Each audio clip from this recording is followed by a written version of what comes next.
Hey Double O's, it's Blake over at Bond Life Chicago with another Double O fight breakdown. Today, No Time to Die, Bond versus Logan Nash on the boat, where unfortunately Felix Leiter dies. Sorry, spoiler alert if you haven't seen it yet. It's been about 4 years.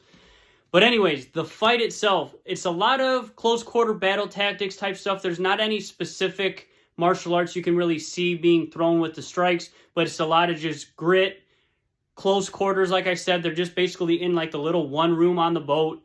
And then there's some gun defense as well at the beginning of the fight. But a lot of it really is just that close quarters, CQB type fighting style and grit to try to survive.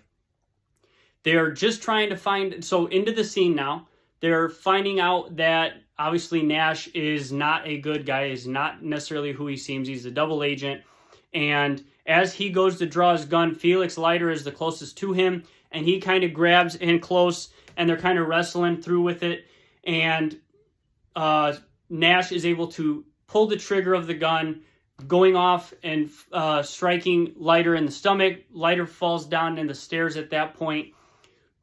Bond now kind of jumps on to Nash and the gun. They're wrestling for the gun. And one thing I want to point out with that, again, I don't advise anybody to try to wrestle away a gun from somebody, but heaven forbid, if you're wrestling for that, it's a lot better leverage. You have a lot more strength in your core, and having your arms close into you and your elbows tight into your body, there's a lot more stability, a lot more strength here versus wrestling this way. You don't have any leverage. You're basically wrestling all with your shoulder strength, and if the other person's got the gun closer to their body, they're going to win that fight. So if you have to wrestle for anything, maybe it's over the last chicken wing at the dinner table. Let's go with that. And you're going to wrestle your sibling for it. You got to bring your arms in close to your body, keep that in tight, and kind of use your whole core strength, your whole body to wrestle that away.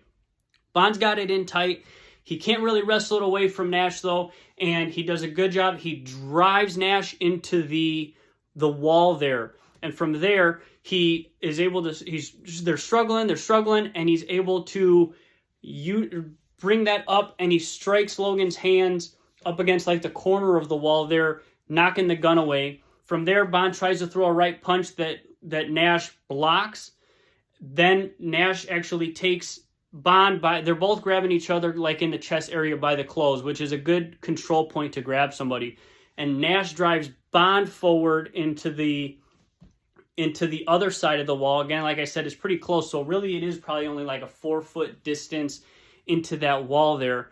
And then Bond throws a left punch to Nash's face, kind of knocking him off of Holt, pinning him up against the wall there a little bit. Bond's able to drive him back up against the wall again. And then now Nash throws a right punch to hit Bond. Bond, after he recovers from that punch, grabs Logan from here, and he throws him into the wall. And now Bond's able to create a little bit of distance as he threw Nash face first into the wall there.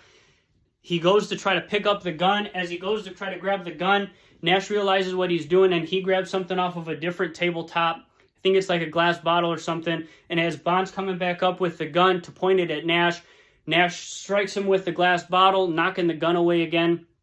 From there, Bond kind of drives at Nash, picking him up and slamming him down onto the bench. From there, he does a really good job. Again, he's kind of holding him here, which is a good control point. And he picks him up and he slams him again. It looks like this time he slams his head first, like up against the counter. Nash turns. He throws a right punch to Bond in the face, knocking Bond out back this way. As Bond goes to try to re-engage, Logan Nash uses both of his legs to kind of do a up kick this way, pushing Bond back again. Now they're both up against the opposite countertops again. They're like 3-4 feet away. It's a small area. And they're kind of catching their breath. It's a pretty intense fight to that point. So they're... And it's a standoff. They see the gun's kind of there. And Oberchev, who's been trying to sneak out the door here, sees that the gun's at his feet. He kicks it over to Nash, which obviously is not in favor of Bond there. Nash gives his little evil smile.